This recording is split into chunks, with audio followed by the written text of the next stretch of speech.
Bonjour à tous. Pour ceux qui ne me connaissent pas, je suis Philippe Loudonneau, fonctionnaire de sécurité des systèmes d'information pour les ministères sociaux, dont le ministère des Solidarités et de la Santé. Mais ce n'est pas à ce titre que j'interviens du tout. J'interviens en tant qu'administrateur du CESA. Et les équipes des assises de la sécurité voulaient avoir une table ronde sur la santé. Et pour cela, donc, je suis accompagné... Je vais commencer par Oriane Lemel, donc, qui fait le lien entre les structures territoriales, donc l'Agence régionale de santé, au profit des établissements de santé de son périmètre. Charles Blanc-Rollin, qui est responsable sécurité, donc, à double titre, de ce qu'on appelle un GHT. Pour ceux qui ne connaissent pas, c'est un groupement hospitalier du territoire. C'est comment mutualiser les moyens au bénéfice de tout le monde. Mais également, à son temps perdu, il est associé d'une structure hospitalière. Donc je laisserai parler. Et Jean-François Parguet, donc, qui est directeur sécurité à l'Agence du numérique en santé. Je me permets ce titre-là, même si c'est quasiment officialisé. C'est beaucoup plus... Voilà. Oh là, il y a du monde de la santé. Oui. Pour les autres, pour ceux qui ne sont pas du monde de la santé, nous avons mis un sous-titre sur cette table ronde, en disant que votre sécurité dépend de nous. Alors, je m'explique. C'est qu'effectivement, si nous, potentiellement, nous essayons de protéger la vie de nos patients, enfin, potentiellement, nous pouvons avoir des accidents qui vont faire que nos patients décèdent. Et dans ces cas-là, si nous perdons nos patients, nous perdons vos clients ou vos agents qui sont en charge de la sécurité dans vos structures. Donc, voilà, votre sécurité dépend quelque part de nous. Donc, pour illustrer le propos... Charles nous a passé un tout petit film. Les hôpitaux, surtout quand ils sont aussi connectés que celui-là, sont presque trop faciles à pirater. William Highsmith, officiellement le chef du département informatique. En fait, le département informatique, c'est lui, point barre. Il est stupide, mais c'est pas de sa faute, les gens qui l'ont embauché ne valent pas mieux. Le pauvre gars doit fonctionner avec un budget de 7 000 $ par an. Et il est censé protéger leur réseau contre les gens comme moi. Même pas en rêve. Ses antivirus sont inefficaces, ses serveurs obsolètes et son logiciel de sécurité tourne sous Windows 98. En gros, c'est pour ça que j'ai choisi cet hosto comme établissement de soins. Je peux corriger mes résultats d'analyse pour avoir l'air d'un bon zombie docile comme les autres.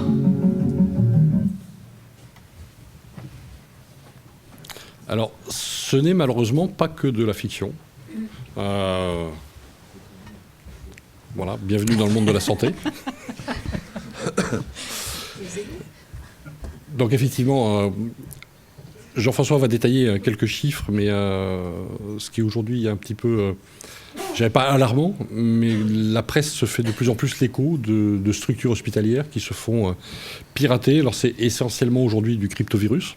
Nous avons d'autres types d'attaques, mais essentiellement du cryptovirus. Et quand on regarde un petit peu ce qui se passe derrière, on va s'apercevoir que tout ce que vous avez pu entendre, voir au niveau des assises, tout ce que vous avez pu entendre, voir au niveau des assises précédentes, au niveau des différents livrables réalisés par l'ANSSI, réalisés par Feu la ZIP, maintenant Agence du numérique en santé, avec des guides, des référentiels, etc., ne sont pas toujours pris en compte, pas toujours appliqués, mais c'est ce que n'importe quelle entreprise peut voir.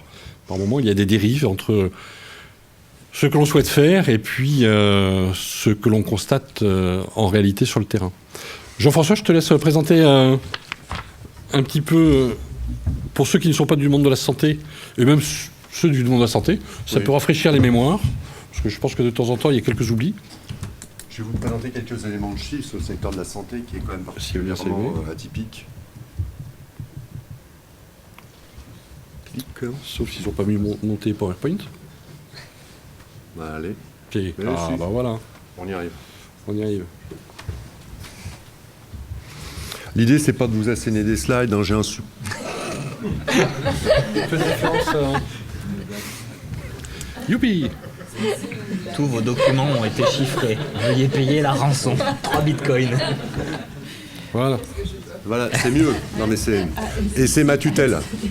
Non. Et c'est ma tutelle au ministère. Vous comprenez le handicap que je subis tous les jours. Je n'y peux rien.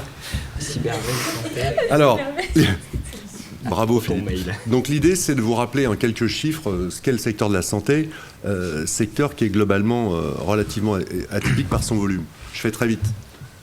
2 millions de professionnels, 33 professions réglementées.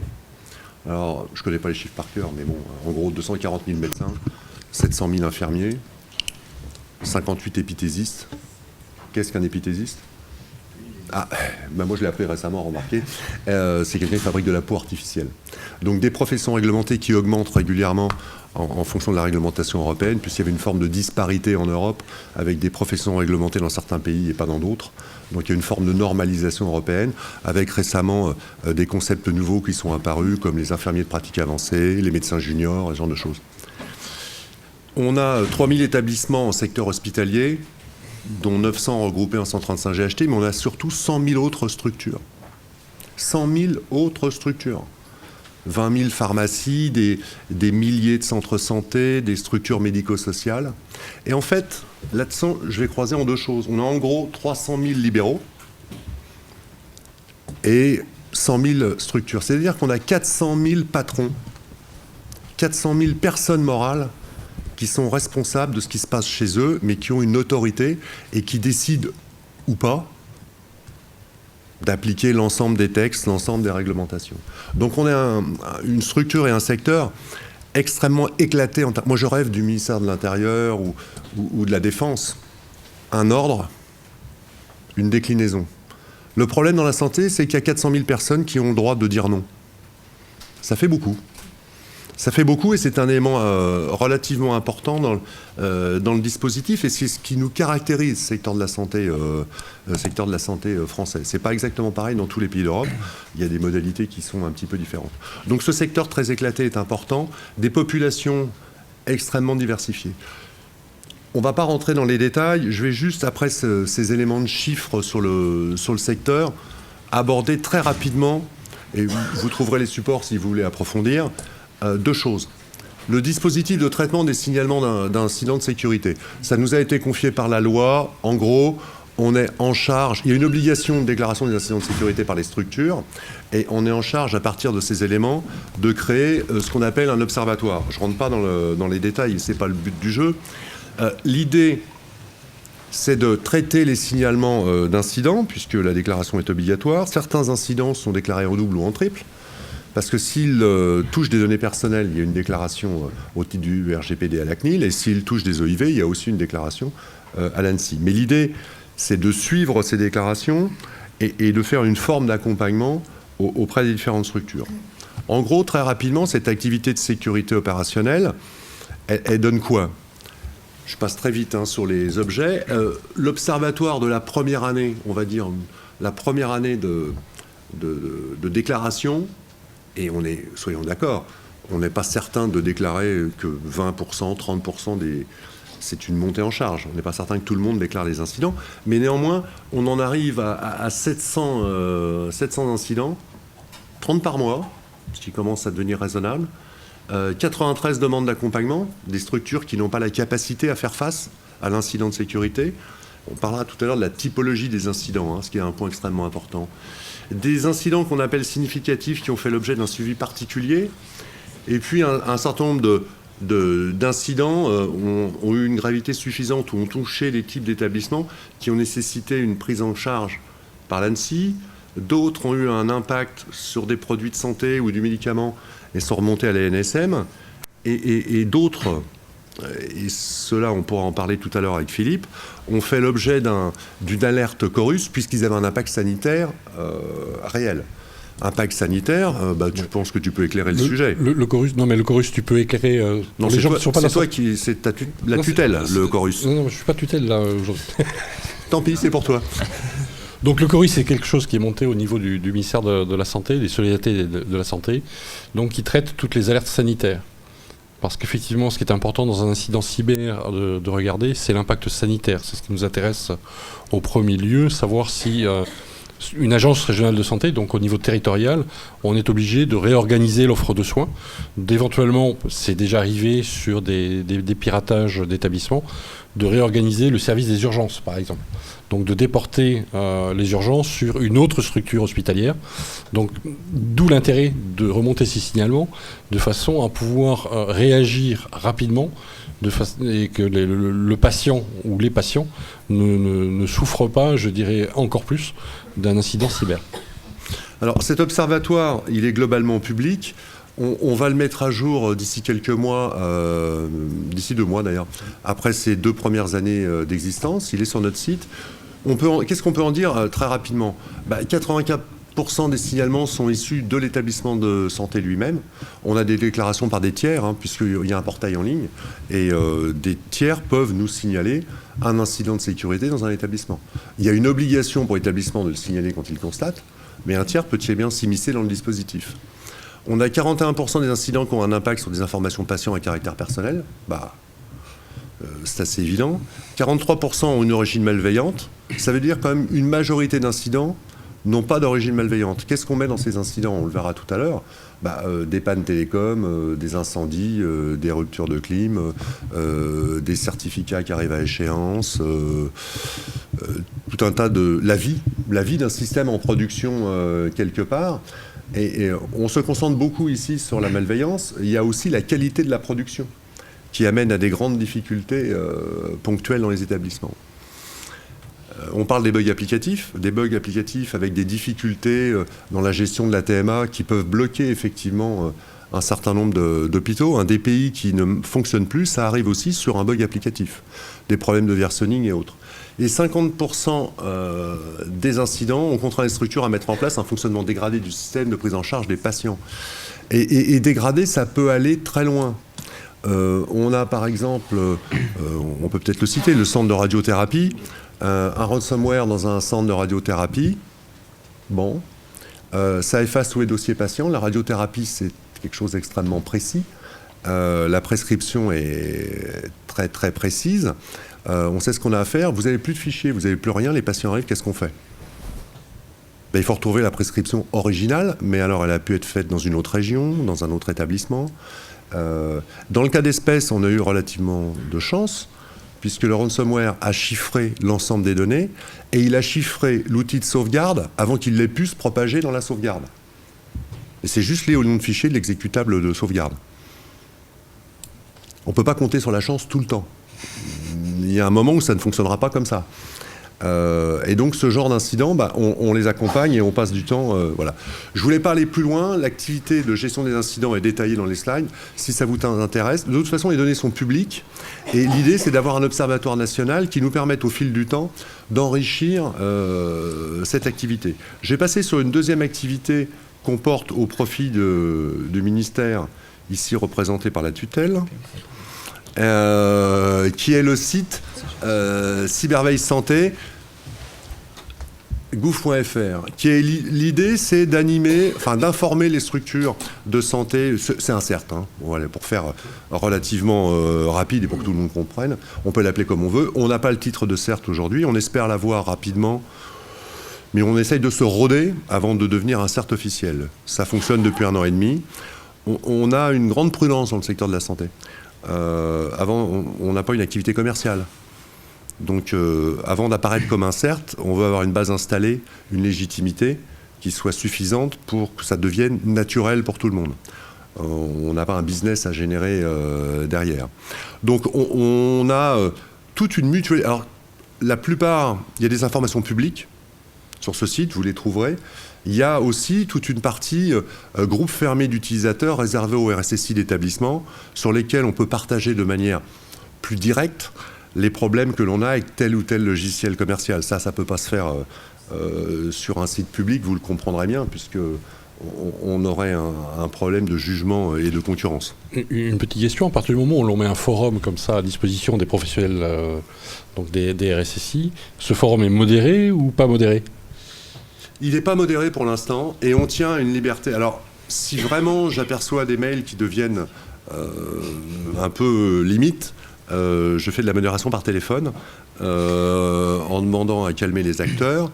Mais l'idée, c'est de ne pas modérer, puisque c'est que les RSSI et les DSI se préviennent eux-mêmes. Alors, on a un grand problème avec ça. Il y a des gens qui ont des statuts intermédiaires. Il y a des formes de structures de mutualisation qui ont des statuts intermédiaires qui sont de droit privé. On est toujours très embêté. On a tendance à rejeter dans ces forums les gens qui sont sous un droit commercial, un droit générique, pour qu'on puisse se dire beaucoup plus de choses de manière beaucoup plus opérationnelle sur les... Alors je sais que ça fait des vrais problèmes et plein de gens veulent appartenir au forum. Cet aspect-là est particulier et très fermé. Vous trouverez... Il est public, hein, vous verrez beaucoup de choses. En gros, qu'est-ce qu'on a? On a une activité de veille générique, toute bête. Je sais pas, c'est assez vieux ce que j'ai mis, c'est quoi, 37 ans, ouais. On a une activité, un fil de veille générique. On a un fil de veille santé, français et mondial. On a à côté de ça tout un toolkit. Un toolkit à la fois de sensibilisation pour les établissements de santé. Alors, j'ai retrouvé ça dans l'industrie.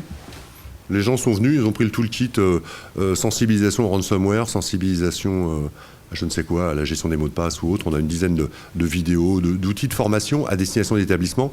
Bon, on ne va pas faire la police et dire « moi, j'ai pas de souci ». On le fournit. On l'établit pour le secteur de la santé. Si quelqu'un veut l'utiliser ailleurs, c'est un autre problème. Et on a beaucoup de fiches réflexes qu'on a conçues au fil du temps en fonction des réactions face aux incidents de sécurité. Les incidents de sécurité, ça touche des très gros CHU avec un RSSI, avec une DSI.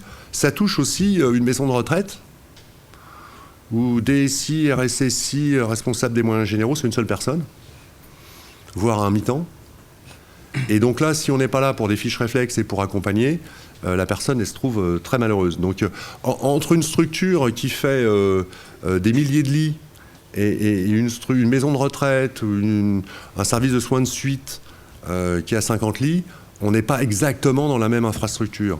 Alors, on a effectivement tout un tas de guides et de mises en œuvre qui peuvent paraître ridicules pour un RSSI avec une vraie équipe, qu'ils sont beaucoup moins dans une toute petite structure.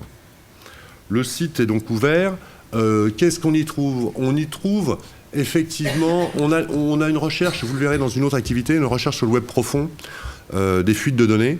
On récupère pas mal de choses et on a toute une partie d'alerte aussi de ce qu'on trouve dans le web profond. Compliqué comme activité parce qu'il y a beaucoup de récurrence, il y a beaucoup de données qui ressortent au fil du temps. Mais ça se trouve sur notre fil.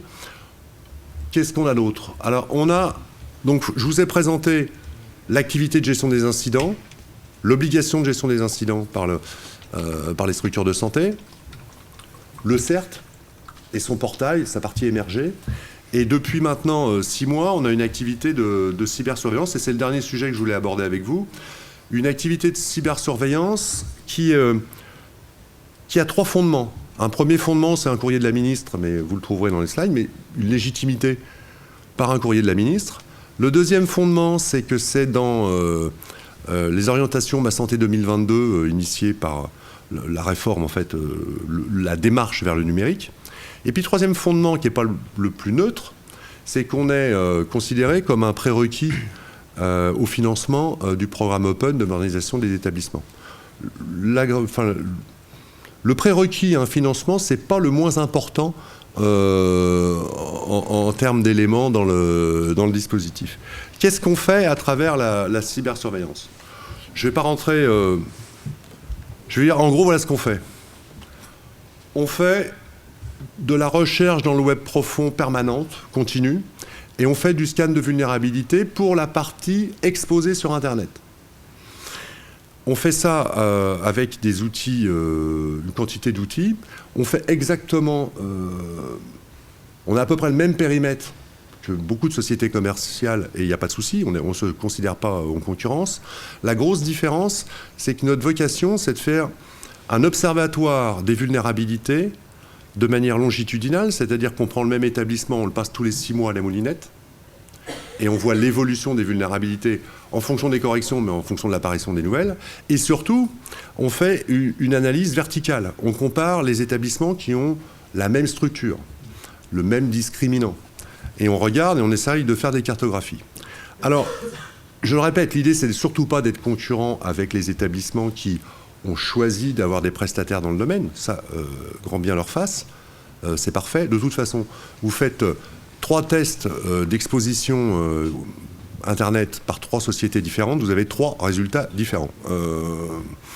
Le principe est tout bête, on utilise tous les outils du marché, en gros, on crache tout ça dans une énorme base de données et on produit automatiquement le rapport. Et c'est ça qui est important. Le problème, c'est pas d'être exhaustif, c'est de couvrir 3000 établissements à terme. 3000 établissements de manière industrielle pour avoir une vraie cartographie du niveau d'exposition. Avec... Il y a des gens dans la salle là, qui ont subi... Oui, si, j'en vois qui ont subi l'audit de cybersurveillance, j'en vois d'autres ici d'ailleurs. Et on a des disparités énormes. On a des établissements qui ont 600 domaines exposés. 600 domaines exposés. Dans le rapport de l'observatoire interne au sein du ministère, on se pose la question de comment on peut arriver à avoir 600 domaines exposés. Comment on peut gérer 600 domaines ? Alors, c'est essentiellement lié à des structures qui ont des activités de recherche, effectivement. Et à côté de ça, on a plein de petites structures qui ont un domaine qui est ce qui me semble beaucoup plus réaliste. Qu'est-ce qu'on trouve là-dedans ? Effectivement, l'idée, c'est pas forcément d'approfondir. On approfondit dans certains cas, mais on a un rapport à destination des RSSI, mais surtout de la Direction générale de l'établissement. Ce côté benchmarking entre structures est assez intéressant pour le directeur général, et on est là pour aider le RSSI à avoir un document d'évaluation avec une Marianne en bas.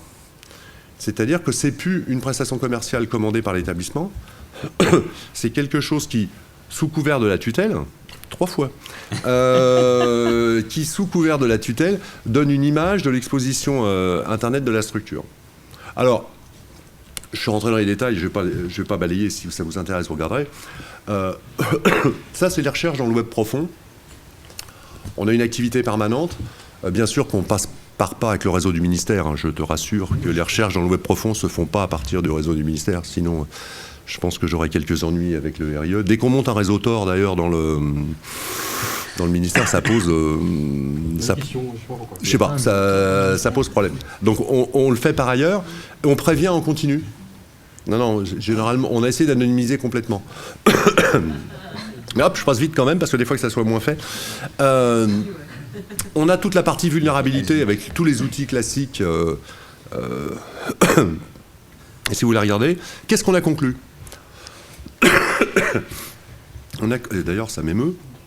On a conclu que 40% des audits ont permis de découvrir des serveurs à l'abandon non inventoriés. Vous me direz, sur 600 domaines, c'est pas difficile d'avoir des serveurs non inventoriés. Non inventoriés, c'est quoi ? C'est le Shadow IT. C'est le DSI qui n'est même pas au courant de ce qu'il retrouve dans les couloirs, dans les toilettes, parce que des fois, on met le serveur dans les toilettes. Et c'est une réalité, en particulier quand la dimension recherche est extrêmement importante. On a un discriminant direct entre le nombre de domaines et la recherche. Mais 40% des audits qui vous permettent de dire au DSI qu'il n'inventorie pas son environnement, ça pose un énorme problème. Dans le secteur de la santé comme ailleurs, on arrive à lancer des projets, plus ou moins chers. On y arrive assez facilement. Il est toujours impossible de financer la prise en compte de la sécurité dans le temps. Vous trouvez toujours quelques centaines de milliers d'euros pour lancer un projet. Vous ne trouverez pas les 15% nécessaires pour assurer son niveau de sécurité pendant 10 ans. J'ai fini quasiment. Donc 50% des structures auditées n'avaient jamais réalisé d'audit de sécurité. C'est pour ça qu'on n'est pas concurrent des structures privées. La plupart de ces structures n'ont pas les moyens de le faire. Et puis voilà, vous verrez les conclusions. Dans 80% des audits, on trouve un top 10 de l'OWASP. Voilà ce que je pouvais vous dire sur la partie sécurité opérationnelle portée par la ZIP. Merci. Donc, là, c'est la vision donc, du ministère portée par la ZIP, enfin l'Agence nationale de santé, l'Agence numérique en santé. Ce que l'on peut toujours reprocher quand on a une vision comme ça, un petit peu ministérielle, c'est d'être hors sol par rapport à ce qui se passe sur le terrain. pour les gens qui ne sont pas du monde de la santé, parce que je pense que les gens du monde de la santé sont bien sensibilisés, si on parle RSSI, GHT ou établissement de santé, est-ce qu'on se trouve, comme ce qu'on a pu entendre aux assises, des budgets dédiés de 10%, l'ordre de 10% du budget IT est-ce que la sécurité s'adresse juste à l'IT ou est-ce qu'il y a d'autres domaines à couvrir Charles ? Oui, alors c'est vrai qu'on a beaucoup de choses à couvrir dans le domaine de la santé. On a la partie IT et puis on a la partie dispositifs biomédicaux. On a la partie GTC, GTB aussi, qu'on a tendance un peu à oublier parfois. Et c'est vrai que sur les budgets, c'est assez difficile. Déjà, d'avoir des budgets pour l'IT, c'est compliqué aujourd'hui, et je pense que c'est pour ça qu'on a aussi du retard dans de nombreux établissements en France. Quand il s'agit d'allouer un budget à la sécurité, c'est encore plus compliqué. Voilà, je pense qu'on a aujourd'hui un manque de maturité encore malheureusement dans les établissements de santé, même si on voit quand même qu'il y a une progression. Et puis on voit aussi que le ministère essaye de pousser les choses, d'aller de l'avant. Le plan Ma Santé 2022, voilà, là, on parle du virage numérique. Le souci, c'est que derrière, nos directions n'ont pas forcément encore pris en compte qu'il allait falloir allouer plus de budget pour pouvoir avoir un système d'information un peu plus propre, je dirais. Ça voudrait dire qu'aujourd'hui, il y aurait une ambition vision américaine avec les moyens de la Terra Delhi ? Ça serait bien. Non, je pense qu'on a beaucoup de choses à faire. On a encore une grande marge de progression. Au niveau accompagnement, j'ai les premières opérations qui ont été montrées par Jean-François, où effectivement, dans un premier temps, nous avons fait essentiellement du curatif, de l'appui aux structures, etc. Aujourd'hui, il y a cette vision qui a été validée par une ministre. C'est quand même la première fois, je tiens à le signaler, qu'un ministère non régalien implique la ministre ou le ministre directement et qui signe l'orientation et qui en plus en fait la promotion. Donc les 5 grandes orientations du virage numérique, dans l'orientation numéro 2, c'est l'interopérabilité des systèmes et la sécurité. C'est ces opérations de proposer, je dirais, aux établissements un service préventif, puisqu'on sait que comme en médecine, le préventif coûte moins cher que le curatif. Ça présente intérêt aujourd'hui. En plus, tu as fait les tests, je crois. Oui. Donc, pour une structure ou pour un groupement hospitalier, de l'intérêt, de l'écoute vis-à-vis des directeurs, ou il faut continuer à se battre sur le terrain? Alors déjà, on peut féliciter l'ASIP Santé et prochainement l'ANS pour ce travail-là. C'est vrai que nous, on a eu la chance de faire partie un peu des premières personnes qui ont testé ce dispositif. Vraiment, le rapport, moi, je l'ai trouvé super. Il est très lisible, il est très clair. Il va parler aux directions, il va parler au RSSI, il va parler aux gens techniques. On a toutes les infos. Il est synthétique, très clair et très complet en même temps. Donc, moi, je le trouve vraiment super. Après, oui, on va encore devoir se battre pour faire comprendre à nos directions qu'il va falloir allouer plus de moyens déjà à l'IT et puis à la SSI, et puis allouer aussi plus de ressources, parce que moi je le vois dans nos établissements, mais aussi dans les établissements voisins, même dans des CHU, on voit encore que les établissements manquent de ressources humaines. Et est-ce qu'il y a une aide ou une attente vis-à-vis des fournisseurs de solutions? Je pense notamment au biomédical. Où souvent, tout à l'heure, il y a eu une discussion sur un autre sujet avec un partenaire des assises et un client qui disait, mais moi je suis bloqué, moi mon fournisseur, l'obligation, il veut paramétrer ses machines et assurer la TM1 juste avec TeamViewer par exemple. Alors moi j'arrive à me battre un peu contre ça. Bon, ça dépend aussi des des constructeurs, hein, puisqu'on voit certains gros constructeurs avec qui c'est plus difficile. Aujourd'hui, on va dire l'administration des dispositifs médicaux avec TeamViewer, quand on leur dit non, moi aujourd'hui la réponse des constructeurs c'est « Ah oui, ok, bon, comme les autres établissements ». Donc déjà on voit que ça a quand même progressé à ce niveau-là. Après, voilà, pour les personnes qui ne sont pas du secteur de la santé, ce qu'il faut savoir sur les dispositifs médicaux, c'est que ce sont bien souvent des systèmes qui sont totalement obsolètes, qu'on retrouve sur ces dispositifs. Comme ils ont un marquage CE médical, on n'a pas le droit de les modifier, donc pas le droit d'appliquer des correctifs de sécurité, pas le droit de rajouter un pare-feu dessus, pas le droit de mettre un anti-malware, etc. Donc on se retrouve avec des appareils qui sont très très vulnérables, des appareils que l'on va garder beaucoup plus longtemps qu'un poste client, hein, parce que c'est pas le même tarif. Hein. Quand on achète un appareil d'imagerie médicale, vous doutez bien qu'on ne va pas le renouveler forcément au bout de 3 ans. Donc, on se retrouve voilà, avec des dispositifs qui sont toujours avec du Windows XP pour beaucoup, et encore, je pense que c'est pas les pires. Donc voilà, qui sont plus patchés, et on est toujours dans l'attente aussi pour les systèmes qui sont supportés, on est toujours dans l'attente des constructeurs pour l'application des correctifs de sécurité. Donc c'est vrai qu'on est obligé de les isoler au maximum. Enfin, pour ma part, mon idée, c'est que tous les dispositifs qui n'ont pas à communiquer avec, on va dire, autre chose qu'entre eux, moi j'essaye de les cloisonner dans des réseaux complètement étanches. Après, quand ils ont besoin de communiquer avec d'autres réseaux, là, on va faire du filtrage, etc., pour n'autoriser que le minimum. Mais c'est vrai que ça reste des dispositifs très, très vulnérables. Alors, parmi les vulnérabilités, je pense qu'il est souvent également fait... on évoque souvent la 8e couche du modèle OSI, l'humain, qui est capable de démonter les 7 premières assez rapidement. Oui. En termes de sensibilisation, d'aide, d'appui au niveau territorial, au niveau national, il y a des choses qui se font, ça bouge. Ça bouge, Philippe, ça bouge. Effectivement. Donc c'est vivant. C'est vivant.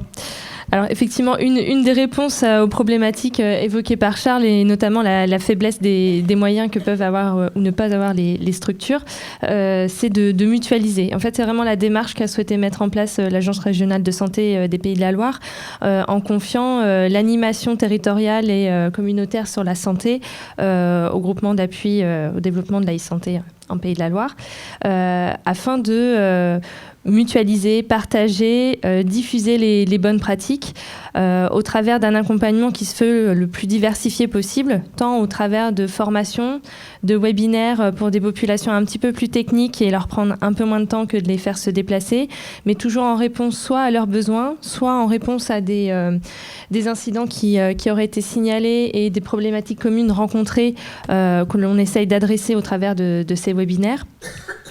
Et puis des accompagnements aussi autour des dispositifs biomédicaux qu'évoquait Charles. Il existe quelques solutions qui permettent de fournir des solutions anti-malware non intrusives que l'on essaye de pousser et de fournir à nos structures de santé. Et puis, comme tu l'évoquais, Philippe, la partie sensibilisation qui est chère au cœur des Pays de la Loire, où on pousse des documents, donc des petites affiches et des visuels un petit peu décalés, des vidéos qui ont pu être produites par d'autres structures que l'on recustomise, on va dire Pays de la Loire, et que l'on met à disposition de nos établissements.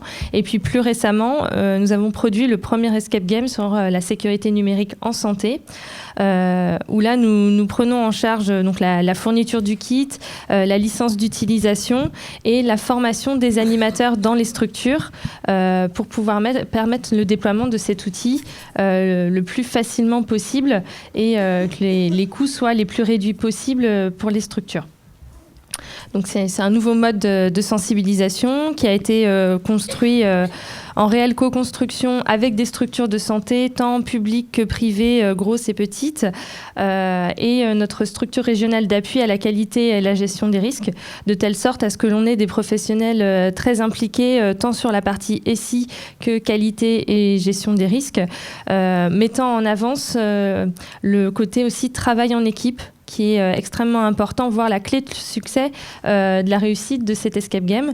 Les contraintes étaient assez particulières, parce que si vous connaissez le concept d'escape game, traditionnellement, ça se joue en 1 heure.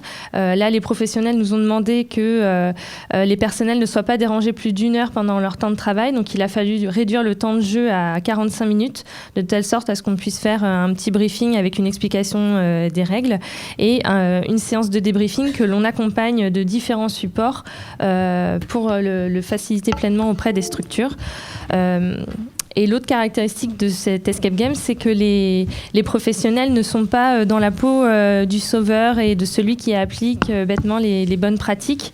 À l'inverse, ils se mettent dans la peau de journalistes people un petit peu véreux, dont le journal serait en faillite. Et on aurait entendu dans la presse que des incidents de sécurité se produiraient à l'Institut médical des étoiles des Pays de la Loire, et qu'un VIP, Johnny Jackson, serait peut-être hospitalisé dans cette structure, et on leur demande d'entrer, de s'introduire et de récupérer l'ensemble des informations qu'ils peuvent dans un temps limité et le plus court possible. Et du coup, ce sont réellement eux qui exploitent les mauvaises pratiques au fur et à mesure. T'es gonflé. Alors celle-ci n'est pas validée, n'est pas sortie. Mais Philippe... oui, c'est ça. Alors, effectivement, celle-là n'est pas sortie, mais c'est l'esprit de toutes les petites affiches qui ont été réalisées en Pays de Loire. Bon, celle-ci n'a pas eu de succès, mais moi je la trouve assez drôle. Peut-être. Mais c'est effectivement à un moment donné que les gens prennent conscience que le numérique, quel qu'il soit, quel que soit le secteur d'activité, mérite à un moment donné que l'on se pose la question avec les métiers. C'est le jour où il n'y a plus de numérique. Je n'irai vous avoir montré cette photo. Moi aussi. Mais je pense que c'est parti là. Donc, par pitié, vous supprimerez le côté Pays de la Loire, parce que je ne voudrais pas avoir de soucis avec son directeur général, avec qui, en plus, je m'entends très très bien. Donc... Si je peux juste rajouter un truc à ce niveau-là, on a des disparités en région et on n'a pas la même sensibilité dans toutes les régions, malheureusement. Et c'est vrai qu'on voit le travail qui est fait dans les Pays de Loire et notamment le travail d'Oriane qui est assez génial. Et c'est vrai que des fois, dans certaines régions, on est un peu envieur, hein, pour tout vous avouer. Alors tout à l'heure, Florence Pubaro est venue en me disant qu'il faudrait que tu termines la table ronde l'atelier beaucoup plus rapidement. Est-ce que vous avez des questions? Alors le monde de la santé, ça vous pouvez les poser ultérieurement, mais pour les gens qui ne connaissiez pas le... Non, le monde de la santé n'est pas censuré non plus. Hein. Oui? Je peux les avoir en numérique. Ah non, je crois que Oui, je les ai papiers. C'est pas propre à la santé, mais qu'on retrouve aussi chez les industriels. C'est le problème des outils certifiés, dont certains sont à quelques millions d'euros, voire plus, et qui sont sous XP quand ils ne sont pas sous E6. Je pense que je ne dois pas être très loin de la vérité. d'O6, c'est parce qu'avant, on ne sait pas trop les numéros.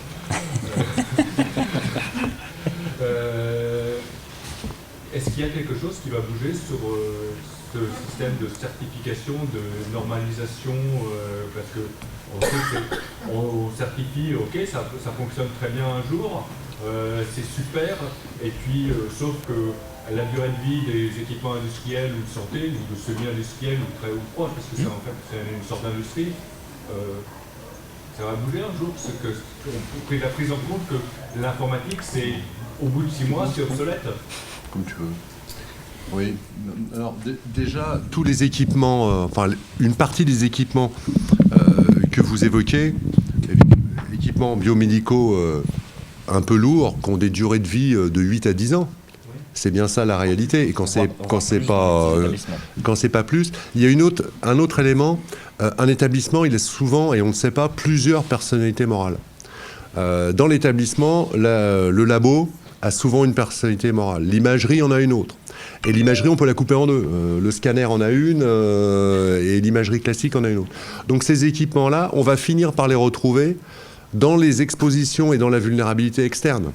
Parce qu'il y a de la télémaintenance, il y a de la téléaction, comme le disait Charles tout à l'heure, et donc on va les retrouver. Ils vont devenir un handicap, au final, pour la structure et pour son benchmarking d'exposition externe. Ça va être très long, parce qu'il y a aussi beaucoup de ces équipements qui ne sont pas la propriété, qui sont achetés sous une forme de, enfin qui sont mis à disposition sous une forme de leasing. Il y a aussi des équipements qui sont mis à disposition contre le paiement des consommables. Donc on a des modes de prise en charge d'équipements qui sont extrêmement complexes et qui nous interdisent, enfin c'est ce que disait Charles, qui interdisent toute intervention dessus.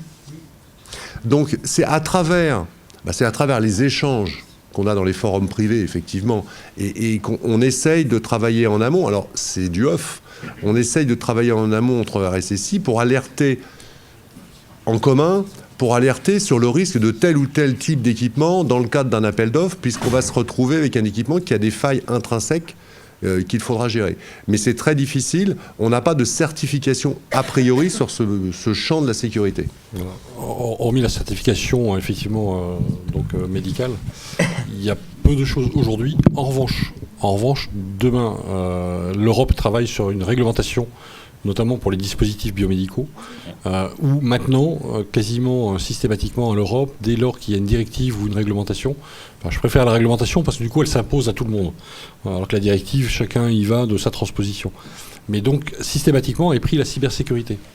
Nous avons été aidés là-dessus, notamment par nos petits camarades outre-Atlantique, où tout incident de sécurité, depuis des années, faisait l'objet d'une loi qui s'est autorégulée. C'est le secteur, c'est pas une loi qui a été faite par le gouvernement des États-Unis, mais c'est la base qui a apporté une loi qui s'appelle la loi IPA. Et aujourd'hui, effectivement, tout incident doit être déclaré. Et depuis 2013, ce qu'on appelle la FDA, donc qui est l'équivalent de l'agence de sûreté du médicament chez nous, a pris en compte ce risque cybersécurité. C'est une bonne source de veille d'ailleurs, parce que régulièrement, ils indiquent des vulnérabilités, donc ce qui est repris sur le site Cyberveille chez nous, parce que effectivement, ce monde de la santé a des spécificités. Et là encore une fois, c'est toujours pareil, c'est de voir le monde ou les attaques cyber, non pas comme juste un problème de DSI, etc. Nous, ce qui est important derrière, comme dans d'autres professions, si je prends par exemple l'aviation civile, nous, c'est l'impact sur l'humain derrière. C'est l'erreur de diagnostic, c'est la perte de chance, ce que l'on appelle chez nous la perte de chance du traitement d'un patient. Si vous avez d'autres questions, nous serons disponibles, nous allons tourner. Alors une dernière, vite fait, parce que je vais me faire engueuler après. Il y avait une priorité derrière, j'en suis désolé Clara. Donc, Oui. Okay. Justement, le NHS a publié que l'attaque Petya a impacté à peu près 20% du réseau public de santé anglais. Est-ce que nous, on a des chiffres? Et vous parlez justement de protection de la vie humaine. Moi, je rejoins un petit peu la question de mon confrère. Quand on a des systèmes où on ne légifère pas et on n'oblige pas les constructeurs à mettre à jour, on met à risque l'humain derrière.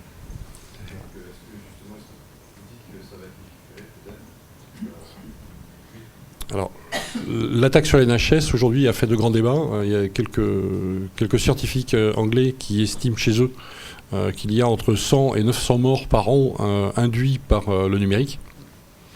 Alors, nous n'avons pas ce type de chiffres en France. En revanche, nous avons au niveau factuel les remontées d'incidents. Et dès lors, ce qu'a expliqué tout à l'heure Jean-François, dès lors qu'il y a un risque potentiel ou avéré pour le patient, ça prend une autre dimension. On intègre cela au niveau donc, du centre d'alerte et d'urgence du ministère et de l'agence régionale de santé, de façon à ce qu'avec ces différents établissements, elles puissent réguler et revoir l'offre de soins au plus vite. Puisque ce qui est important, c'est l'impact sanitaire. Le reste, un serveur qui tombe, etc., je suis désolé, mais pour un médecin et pour la vision du ministère, c'est de la quincaillerie. Ça, c'est un problème de quincaille, c'est pas le cœur de métier initial. Donc, il faut que la quincaille fonctionne, on va la réparer, mais derrière, il faut que le métier continue et voilà, business first. Hein. Enfin, nous, chez nous, c'est pas du business, mais l'adage, c'est business first. Donc, effectivement, enfin, ça avance. Et nous essayons tous ensemble, aujourd'hui, c'est vraiment, je pense, un des maîtres mots voulus par le responsable du numérique en santé et la déléguée numérique en santé qui ont été nommés. C'est aujourd'hui, ce qu'expliquait Jean-François, c'est de faire des fondamentaux, de faire des briques de base. Parce qu'aujourd'hui, alors je vais paraphraser ce que dit Dominique Pont, depuis 30 ans, c'est un petit peu le bordel dans le monde de la santé. Et qu'à un moment donné, il est temps de réguler tout ça, non pas sur des déclaratifs, mais sur du factuel. Donc aujourd'hui, par exemple, il y a 13 établissements en France. C'est une volonté de la ministre, où il y a 2 audits demandés impérativement avant la fin de l'année, plus un 3e audit organisationnel, plus derrière un exercice de crise à gérer et avec les métiers, de façon à voir comment ils peuvent s'en sortir, notamment pour les services qui étaient numérico-dépendants, parce qu'il faut bien penser que dans un hôpital, nous avons des pans complets de services numérico-dépendants. On ne sait plus faire aujourd'hui, enfin on sait faire, mais nous n'avons plus les moyens. Aujourd'hui, il n'y a plus un appareil de radiographie argentique. C'est full numérique. Donc comment peut-on travailler de façon dégradée ? Je suis désolé, on pourra répondre à vos questions après au fil de l'eau, mais là, je vois la porte qui s'ouvre, nous sommes foutus dehors. Donc